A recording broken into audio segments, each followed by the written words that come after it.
Les humains du futur, partie 2. La réalité captive de l'imaginaire, de Michel Cannon. Comme cela a été établi précédemment, ce que nous nommons extraterrestres correspond en vérité aux expressions futures de l'humanité, évoluant au sein des hautes dimensions, de la 9e jusqu'à la 12e dimension, qui constitue l'état ultime. Pour comprendre notre propre devenir dimensionnel, il est nécessaire de dépouiller notre esprit des représentations erronées et de saisir la réalité de notre future condition physique, biologique et spirituelle. À ce niveau d'évolution, le temps s'est définitivement effacé pour faire place à l'éternité. Tous les êtres stellaires, quelle que soit leur nationalité, cosmique d'origine, arcturien, pléiadien ou autre, vivent désormais de manière éternelle. Le cycle de la mort physique ayant été transcendé, les processus biologiques de reproduction n'existent plus depuis bien longtemps, entraînant la disparition totale des sexes masculins et féminins. 1. L'état de 12e dimension. La fusion transcendantale du corps et de l'esprit. Les êtres parvenus à la 12e dimension incarnent l'aboutissement absolu de cette évolution. Leur physiologie n'a plus rien de commun avec notre biologie tridimensionnelle lourde, car ils ont dépassé toutes les formes de dualité terrestre. Un corps de mi-matière et mi-lumière. Ils ne possèdent plus d'organes internes ni d'entrailles. La densification biologique a laissé la place à une structure fluidique, née de la fusion parfaite des polarités, le positif et le négatif, le « qui suis-je » et le « je suis » s'y unissent harmonieusement. La conscience est devenue un corps. L'unité de la pensée unique. À ce stade, la conscience est devenue unie. Elle est strictement la même pour tout le monde. La division des esprits n'existe plus.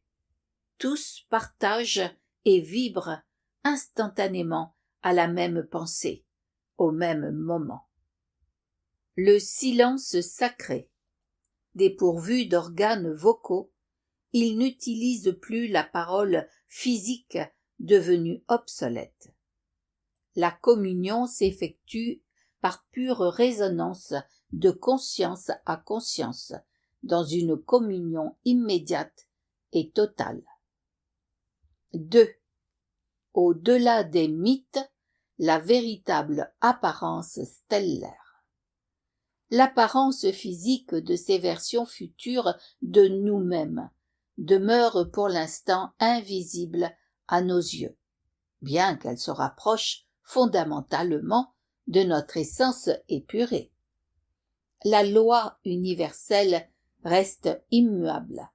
La matière et le corps suivent toujours le mouvement vibratoire de la conscience. C'est pourquoi les représentations populaires et les illustrations d'extraterrestres sont totalement déconnectées de la réalité stellaire. L'illusion des formes difformes.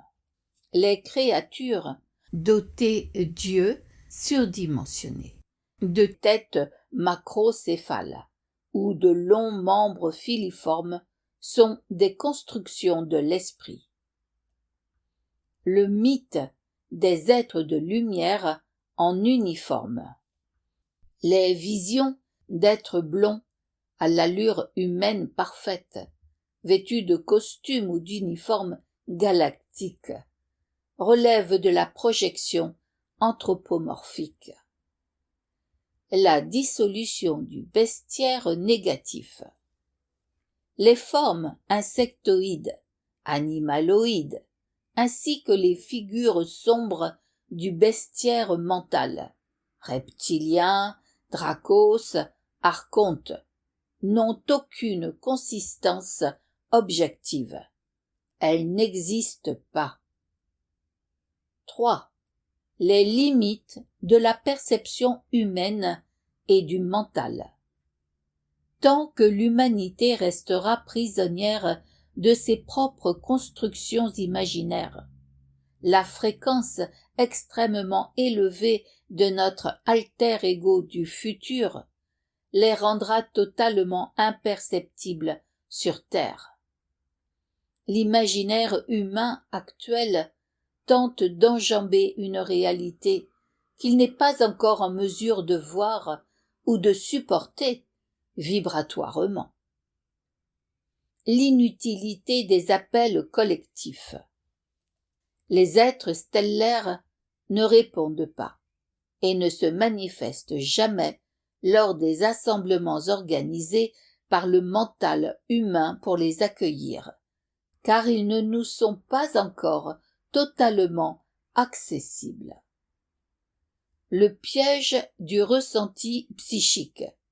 Si une personne est persuadée de ressentir physiquement leur présence lors de ces événements, il s'agit d'une illusion créée par le mental qui projette ses propres désirs de contact. L'indétectabilité des vaisseaux.